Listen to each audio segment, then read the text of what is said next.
Hi, my name is Genesis. Welcome to my channel. This is definitely a very different video than what I typically do. First off, I haven't posted in like a month on YouTube for various different reasons that I feel like I'm just not going to get into. Honestly, I've just been not like editing and thinking that my markets aren't super watchable, if that makes sense. But what I'm here to talk about today is something completely different, and honestly the entire reason why I run my business. So for the past 2 years, ever since October of 2023, that's when I first started my business, I did Etsy, and I'm currently off of Etsy because of just multiple reasons. You can look up why Etsy is just bad for sellers and their policies, and not to mention their political opinions, and yeah.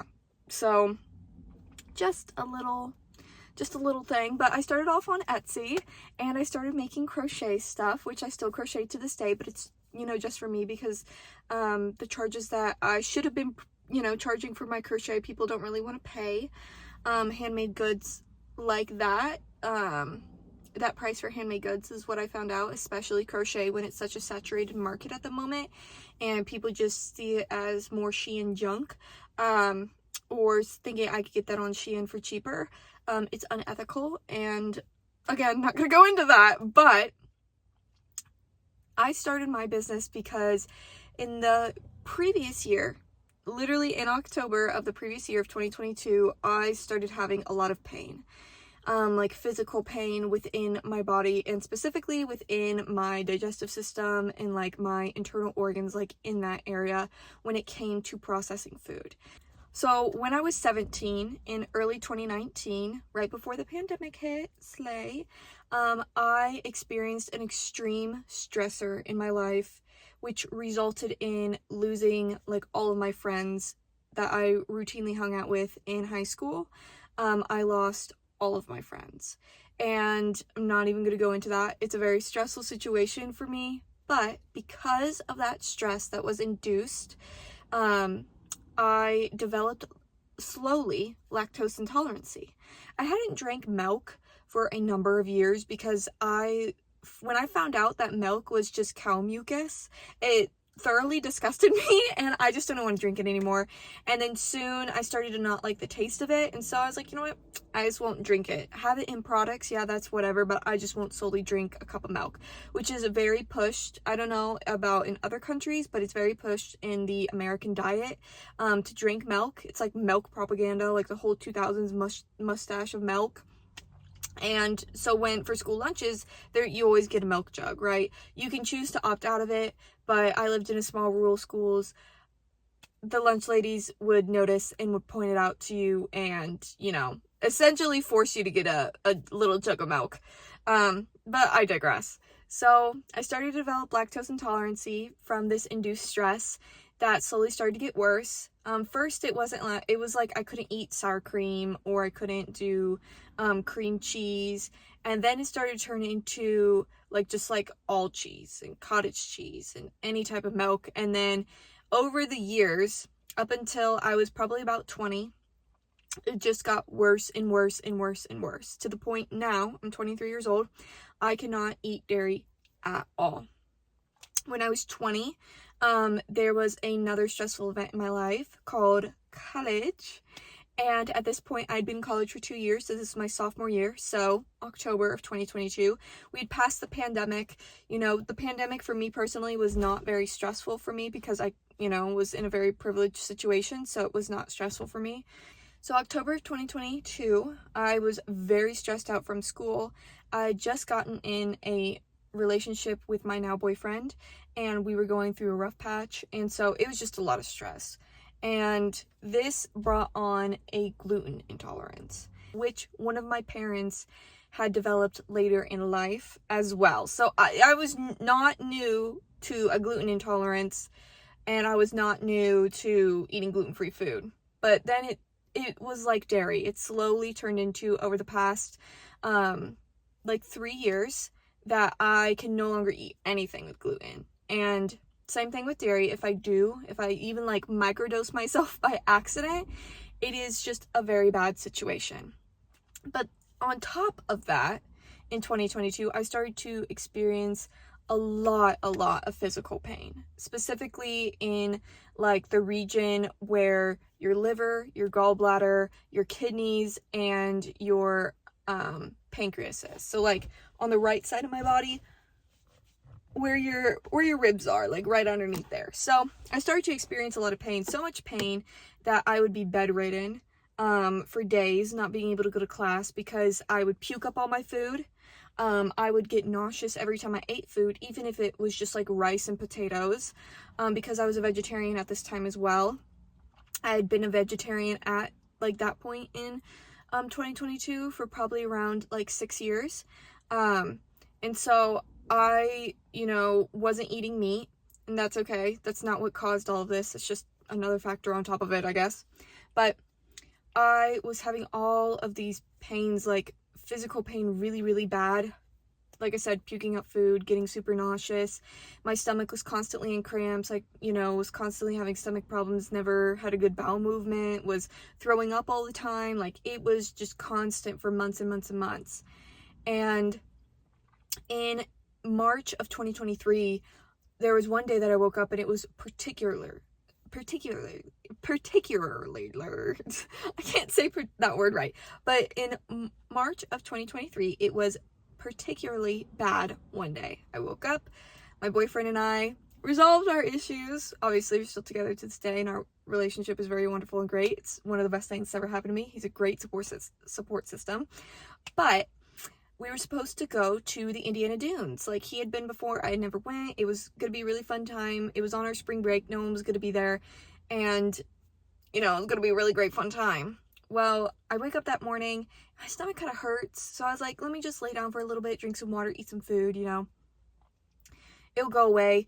And slowly, as we started to get ready for the morning and wake up more, it started to hurt more and more and more, to the point where I told my boyfriend, I was like, I don't think I can go. Like, I know you don't want to go without me, so you can do whatever you want. You can go back home today, you can stay with me, but I don't feel very good. Like, I just feel like I'm going to throw up, and I, am like slowly getting sicker. And so he ends up staying with me because I was getting sicker.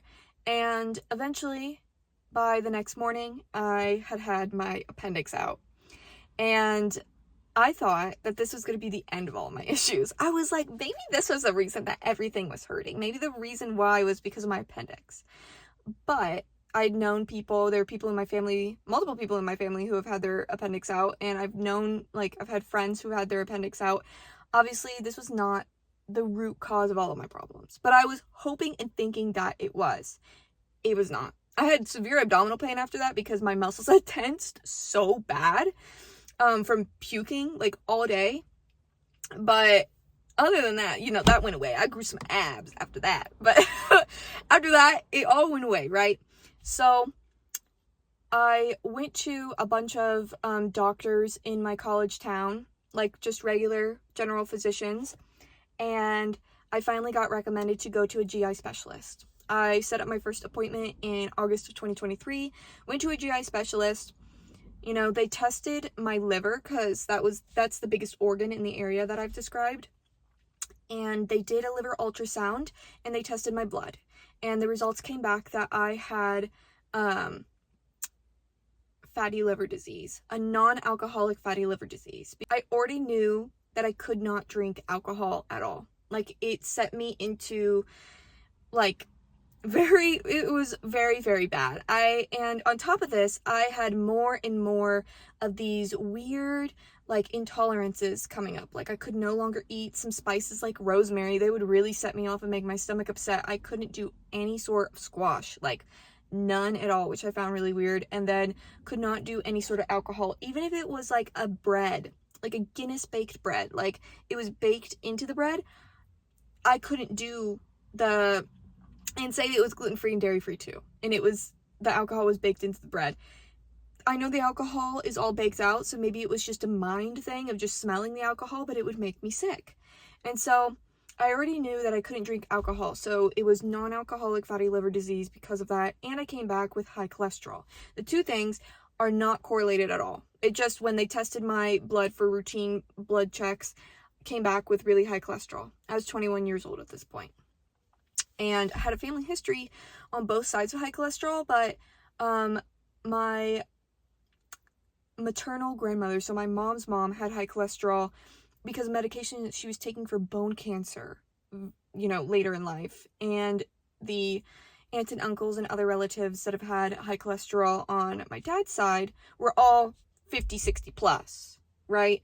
Here I am, 21 years old, with high cholesterol and not understanding why. Because when looking into it, a lot of cholesterol comes from dairy products. Well, I'm already lactose intolerant. So how am I getting so much cholesterol in my diet, and why do I have so much bad cholesterol? I had a really great number of good cholesterol. It was just so much bad cholesterol.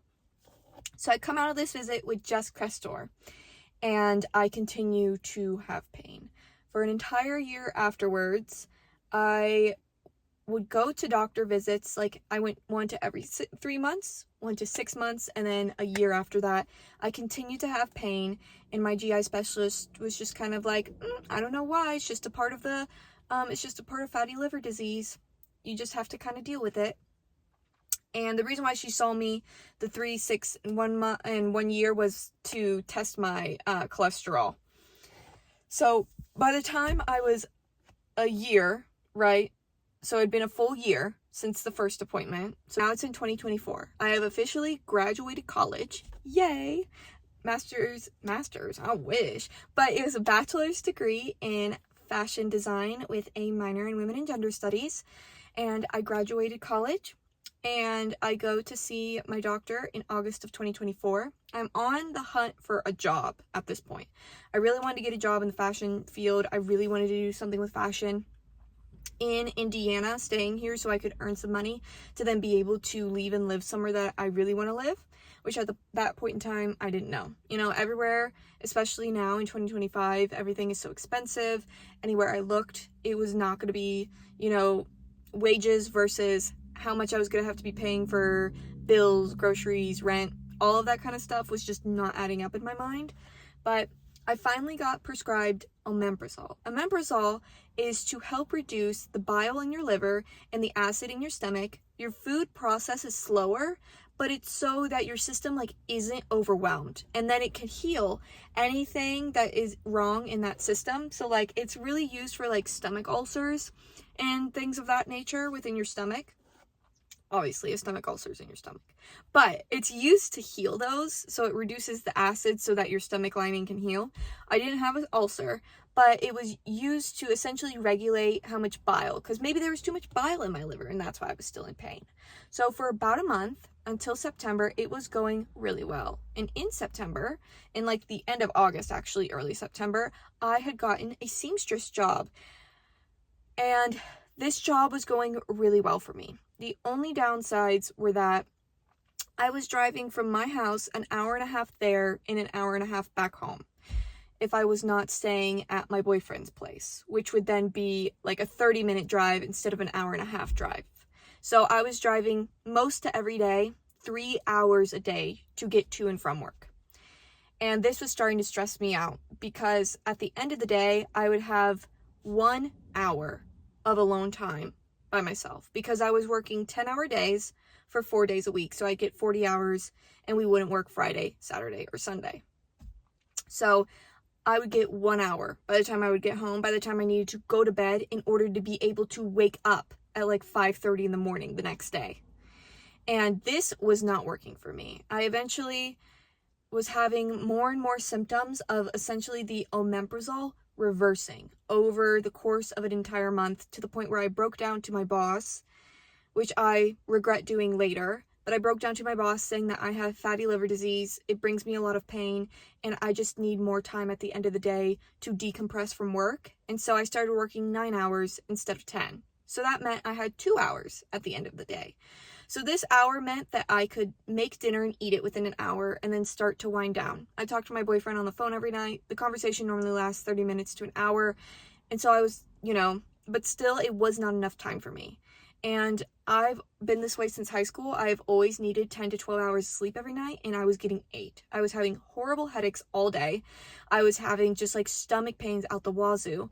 And By the end of this job, which I end up getting fired for because I started missing so much work because I was puking almost every day, I was nauseous, I was having stomach cramps, I was having like these organ pains.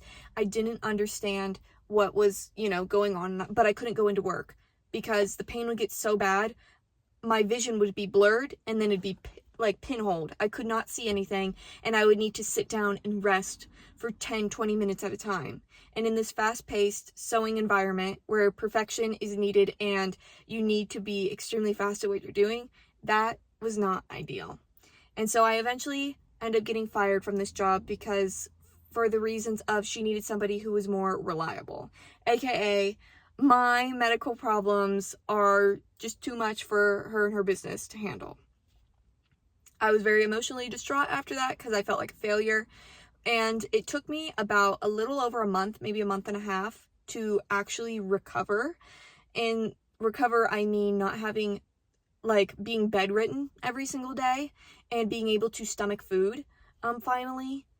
It took me over a month and a half to recover from the emotional stress and the physical stress of that job, and also to finally figure out that the omeprazole is really no longer working. And so this was 4 months of me taking omeprazole.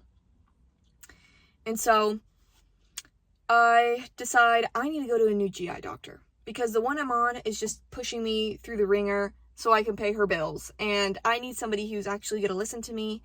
And so I talked to a family member who was in the medical field and something completely different, but in the medical field. She recommends me to another GI doctor. So I schedule an appointment in October. And at this time, I'm heavily thinking about candles. I'd been thinking about candles for months and months and months. And I just needed something to create that I had never done before that was quick, easy, and simple, but also was me. I was able to feel like I was a creative still. So I turned to candles. And in December of 2024, I released my first candles. And it wasn't until March, 6 months after I had made the appointment, that I finally got in with this new GI doctor.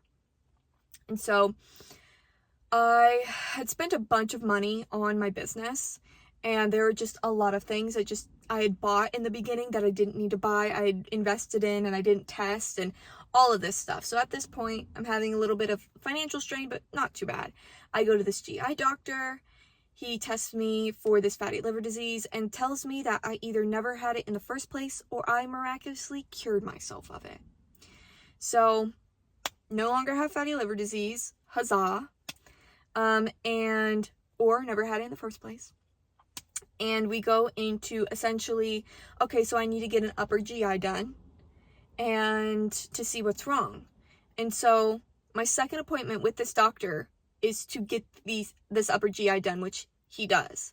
I forgot to mention that at this point in time, throughout the year of 2023 to 2024, I had also found a new family practitioner, and I had gotten a gallbladder ultrasound done that said I had no gallstones and my gallbladder was working fine. And I had also gotten a blood test to test if I had any food allergies, and it all came back negative. And so by this point, I had been tested for celiac disease at least once before, because they had also, beyond just the food allergy testing, had also tested my blood for celiacs, came back negative. So did all the food testing, and obviously my gallbladder ended up fine. So I go and get the upper GI done, and they test me for celiac disease. So they take a piece of my stomach lining and physically test it for celiac disease. They test for cancer or any other things that could be wrong. I forget everything specifically, but then they checked for any visible abnormalities. Comes back, I don't have celiac disease, yay. I don't have cancer, double yay. But there was a little rash looking spot in my stomach, but it tested fine, so it's all good. They sent me a message, essentially saying that. And then the last line was, you no longer need to see me, refer to your, essentially your general family doctor. Don't come back, go to your general family doctor, because I can't do anything else for you. So at this point, I'm okay, I am in the trenches. I feel horrible every day still. Like, it's not to the point where I'm bedridden, but I'm having, on a scale of 0 to 5 pain, I'm typically within, like, 1, like, numbness all day in that area, or, like, slightly dull pain, and then turning into a 2 where it's really intense, and some days it turns into a 3 or a 4 where I'm bedridden for the rest of the day. I'll be fine for the beginning, and then bad at the end. Not having very good bowel movements. I'm actually extremely constipated all the time, which this doctor prescribed me Miralax, which did eventually help, but then the constipation slowly turned into diarrhea every single day. And I was still having all these issues of every once in a while I would throw up. But I had significantly changed my diet to the point of, you know, sometimes when you really want something like dairy and gluten because everybody else has it, you know, and sometimes I would eat it, right? Because I was like, everybody else can have it, why can't I? But I feel like I was also punishing myself for having these internal pains, and I was punishing myself for feeling this way. And so in turn I would feel even worse because I was like punishing myself. And then I realized I was doing this. I realized that I wanted to stop this, and that I just needed to fully cut everything out. And so after a year, I've finally gone back to the doctor last week. And, well, not a year, a couple of months, not a year. Because the GI visit was in, like, April of 2025. So, it's currently August, the second week of August. We're coming up. And last Friday, August 8th, I went to my general, like, family medicine person. And we'll see if this sticks or if I continue to have pain after this. But she diagnosed me with irritable bowel syndrome and non-celiac gluten sensitivity, which I had heard about both of these, right? I've been reading this book called The Lady's Handbook for Her Mysterious Illness, which has been really great. So if you have a mysterious illness or pains like me, Sarah Rami has very different ones than I do, but still, I am a woman with a mysterious illness, a woman, okay? Or womi, but I like womi. So, which is woman with mysterious illness. So if you have anything like that, this is a really great book to read. I would thoroughly recommend it. But I had heard about both of those before, but then I really heard about them in this book, and there are actually a lot of mysterious illnesses are really heavily linked, at least what she's found in her research, to gluten sensitivities, which I find very interesting.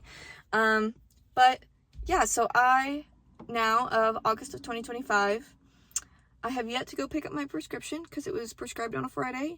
So gotta go pick it up Monday, but I have a prescription to treat the muscle spasms that are supposedly occurring. So it's essentially a pain medication for the IBS. And the only thing I need to do after that is change my diet even more to have more fiber, to add more fruits, and to add more veggies, which I had been doing, but not in the doses which I should have been.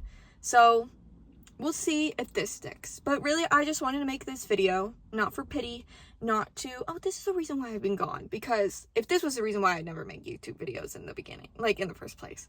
I just wanted to put this video out there because the book that I've been reading has really inspired me to just like share my story and to talk about it, because there are a lot of people, and a lot of women specifically, that go through a lot of these mysterious illnesses and a lot of these like mysterious symptoms, and we just think that they're normal, or we pass them off, or people think we're crazy and we don't listen to us. And I just want to know that, you know, if you're having the same issues that I am, that there are people out there.